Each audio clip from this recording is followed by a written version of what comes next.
It's a recording? Yeah. Do I look like a train wreck? Okay, good. No, I think we're Well, like doing this, though, that makes me look confident. Oh, right. Okay. All right, ready? Yeah. Okay.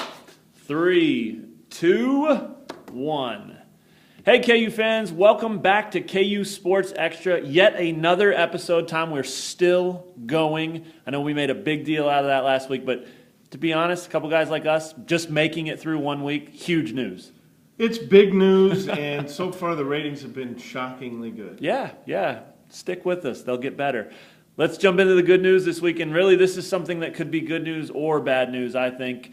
It's senior day for the KU football program. The reason it could be bad news is there's a ton of guys that are leaving this program, will be playing their last home game at Memorial Stadium, and that's disappointing. A lot of good players, good people even more. The reason it's good news, though, is that this class, they haven't won a lot of games. They've been laughed at a lot. They've been disrespected a lot. But on senior day against TCU, Saturday, just before 2 o'clock, these guys are going to be the center of attention, and they're going to be honored and appreciated the way they're supposed to be. You know, you could laugh at the class if you want because so many are gone. Right. Didn't cut it. You can't laugh at the guys remaining. Not at all. Turner Gill set out to have a fast class, and he got it. The guys remaining are fast. Great point. They're fast in the classroom. They're fast on the football. Yeah, it's a great group. I mean, you know the names. Jamae Mundine, Tony Pearson, Ben Heaney, Michael Reynolds, Victor Simmons. The list goes on and on. I think it's 20 or 21 guys that will be honored. Not all of the seniors are electing to go through the senior day ceremony. Some of them don't have family and don't want to just be standing out there by themselves. So not all of them will be out there on the field before the game, but those guys, the core guys that you know the names, they'll be out there. If you make it to the game, or even if you don't, just find a way to give them some love. They deserve it, and hopefully they go out with at least a good note. Maybe they won't win the game, but feeling good about their time at Kansas and that they were appreciated. Bad news? The bad news is that the game is against TCU, and TCU is a defensive juggernaut every year under Gary Patterson because he's one of the best defensive coaches in college football. But the bad news is that as good as the defense is, a typical TCU defense, the offense is even better. Yeah. Under first-year co-offensive coordinator, he's the offensive coordinator. Sonny Cumbie is the assistant. Doug Meacham, the new offensive coordinator, has taken TCU's offense under Boykin, the same quarterback, from 88th in the country to 2nd. So they're a double-headed monster, and they could win it all this year. Yeah, they're right there, too. Elevated into that 4th spot in the college football playoff. Pretty cool. But let's shift gears now for Lost in Translation from football to basketball, which will kick off Friday night. And let's hear from Brandon Green. Translation, I have a little bit of a guilty conscience about not playing quite well enough in practice.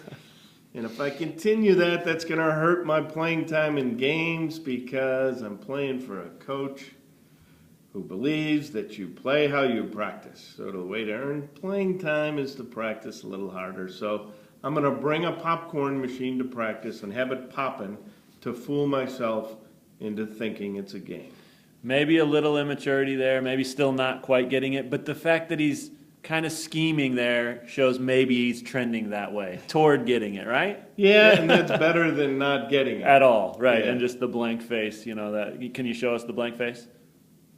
There it is. That's the one. Yeah, Brandon Green doesn't have that right now. Even after the concussion, he didn't have that. No. Let's break down and go to Breakdown Street and talk about this matchup with TCU real quick a little more. You already mentioned Trayvon Boykin, big-time quarterback. I mean, the guy's absolutely dynamic with his feet. He can throw the ball. He's got weapons all over the place. But one of the most important things that I think will happen in this game is the weather, believe it or not. It's supposed to be bitterly cold. There's a chance for snow. And I think as much as what offensive sets they run, as much as what defenses they play, I think the weather could be a factor in this game. These guys from Texas aren't practicing in it. They don't want to play in it. And these KU guys have been all week. I don't think it means KU is going to win the game, but I do think it could be a little more interesting than the 28-point spread and a little more interesting than people think. Well, this is not the Texas Longhorns, though. Right. Yes, I know most of their team is from Texas, which has much better weather than they're anticipating Saturday. But these aren't the Longhorns who were traveling with heated benches and were kind of soft. Yeah. This is a tough That's a good team. point. And their head coach is from Kansas. Yes. So knowing him, he probably brought in snow for this week's practices just in case. Well, he could be a cold guy Yeah. with those guys during practice. There you so go. it There you wouldn't go. surprise me. Hey, were you surprised Iowa State brought heated benches last week? I was That was surprised weird. at that. Kind of deserve to lose when you do that. Yeah, you do, and I bet 55 degrees or something. If Mark Mangina were the head coach instead of the offensive coordinator, I don't think he would have brought heated No benches. chance. Maybe 55 one for degrees? himself, but Yeah. 55 degrees, unbelievable. Yeah, that's not good. But all right, well, let's get to prediction time. There is a basketball game on Friday night, regular season opener against UC Santa Barbara, and then the TCU KU football game on Saturday. So, how about a prediction for both? I'll let you choose whatever one you want to start with. All right, I'm going to say Kansas is going to win by 8 against UC Santa Barbara. That might surprise some people, but Williams is an outstanding center.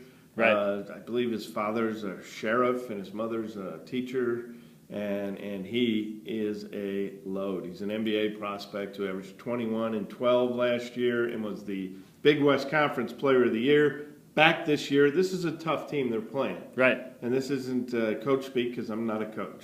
Yeah, I'm with you. I think it's going to be closer than a lot of people think. And Coach Self talked about the zone defense that they'll see. Yeah. That could frustrate KU a little more than they're ready for. Maybe, but I think Perry Ellis in the middle of the zone with the ball Yeah. is pretty darn good No, as he a is. college player. I'm going to go with Cliff Alexander as the primetime pick. Okay, I'm going to give you my pick first, though. Okay. I'm picking KU.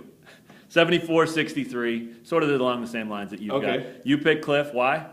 Why? Because I think Perry Ellis will set him up with some passes, and I think the bright lights really bring out the best in Cliff Alexander. Easy buckets. He got some of those the other night. Good And pick. I think that's why his father wears sunglasses, because the bright lights, Yeah.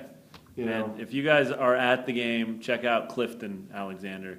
The guy's a machine. He sits in the aisle behind the visitors' bench, maybe 15 rows up or something, and he is something to watch. He's so into it, you think he's out there playing. Yeah, and he was a good player Yeah. himself. In fact, if you're kind of hoping that Cliff Alexander stays at KU again and doesn't declare, a little family history might skew against that guess because his father, Clifton, declared out of junior college. So if you're going to declare out of junior college, there's a good chance that if he's going to use similar data as his father, he'll probably declare out of Kansas. You have a better shot declaring out of Kansas. It was a weak draft, though, when Clifton did it. I mean, he had a shot. He had a shot. I understand it. Good point. I'm going to go with Wayne Selden for my primetime pick in the basketball game.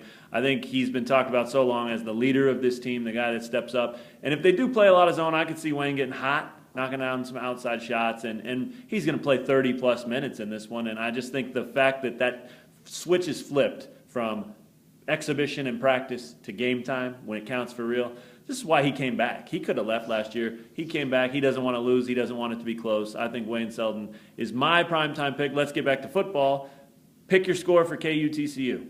I went with the KU losing 38-10, which initially would mean that they would lose against the spread, which we don't care about the spread. I just think it's a good indicator, though. Of competitiveness. Yeah. I agree. And it's up to 28, you said? It was the other day, and could come back down if people factor in the weather. Just saying. Yeah. But yeah, I'm with You you. thinking an upset here or no? No, I'm not. I got 38-14 TCU, which on paper, I think if that's the final score, people would look at that and go, KU hung in there. And really, it's a 24-point loss, and it's not good, and it won't be good enough for Clint Bowen. But I think that would, people would be okay with that. It would be better than seeing 60-something to 10 or whatever. Right. So, I think that Baylor was a tougher matchup for KU. Yeah. Certainly TCU is a very difficult matchup, but I think Baylor, just because of Baylor's speed at Yeah. the wide receiver it was position, there, too. And the line is unbelievable Yeah, for Baylor. this But is it's good for home, TCU senior too. day. Those Yep. things factor in. They really do. And KU's played this TCU team pretty well the last couple of years, even when they were prohibitive underdogs in those, too. So we'll see. They got their work cut out for them for sure. Who's your primetime pick for the football game? My primetime pick for the football game, I want you to take yours first I'll because take I'm mine afraid first. you're going to copy mine. Well, you've gone with Tony Pearson like 4 times, so I'm not going to go Tony just in case. I'm going to go Ben Heaney. Are you kidding me? Senior day for Captain Heaney. Look, he had 21 tackles at Texas Tech. He's going to have like 53 in this game. And I'm going to count a few in warm-ups and stuff because he's going to be bringing guys down, even on his own team, even before the game starts. So Ben Heaney, big game, final game at Memorial Stadium. Hope he gets a standing ovation from everybody there. I hope so too, and I imagine most people, viewers of KU Sports Extra, already figured this out, but I'm going to let you behind the curtain. The reason I wanted Matt to go first is because I had told Matt who was going to be my primetime pick about 5 minutes before we came on the air, and then I forgot it, and now I remember it. Nigel King. There you He's go. just been That was so it. impressive. That's a true story. As a wide receiver, just out muscling guys for catches. I like this guy more and more every week, and I think he can face any kind of competition and do well. Eric Keesaw, the new offensive coordinator, the new play caller, the co-offensive coordinator. We'll go back to that. The co. Offensive coordinator. Yeah, thank you. He told a cool story about Nigel King's big catch last week, the 42-yard catch on 3rd and 19.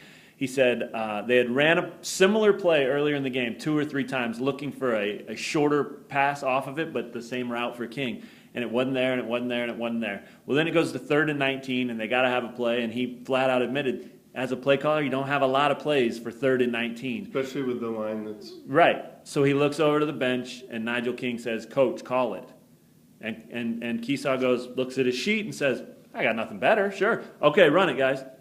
Michael Cummings holds up. The line holds up. Michael Cummings makes a great throw, and Nigel King rips the ball out of the air. 42-yard awesome gain, play. Sets up a 1-yard touchdown for Michael Cummings. Game over. I mean, An awesome play. and you know what? A lot of coaches would have issue with, well, I didn't call that play, or not being able to admit that. Keesaw said, this is what we want in our offense. We want our guys to know it, to have it click, and to have them tell us what they like and what they want, because if that line of communication's open like that, they're having fun. Plus, an athlete knows what's working Exactly. for him at that moment. Exactly. Yeah, and if you're playing fun and you're playing loose, you're going to make more plays.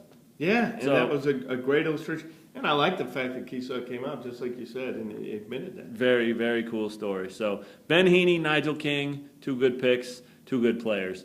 Let's finish it off, Tom. Most obnoxious man in sports this week. Who do you got? Well, Alex Rodriguez is the more you learn about the steroid stuff, and A-Rod told the DEA that his boy. cousin had paid, that he paid his cousin $700,000 to stay silent about his steroid use. The cousin, the alleged drug mule for him, and while he was, according to his cousin's wife, while A-Rod was there to deliver the check, A-Rod relieved himself on the wall of the house outdoors. Now, was this to send a threatening message, or was he just that arrogant that he thought he could pee on their house instead of going inside and using their facilities? Now, this is, according to her, and if it's true, that makes A-Rod the most obnoxious man in sports. Yeah, I mean, at least grab a towel and do the Bill Walker thing, right? Right. I mean, I have mean, some have the class. courtesy. Yeah, it's all Yeah. about class. Grab a towel from the back seat,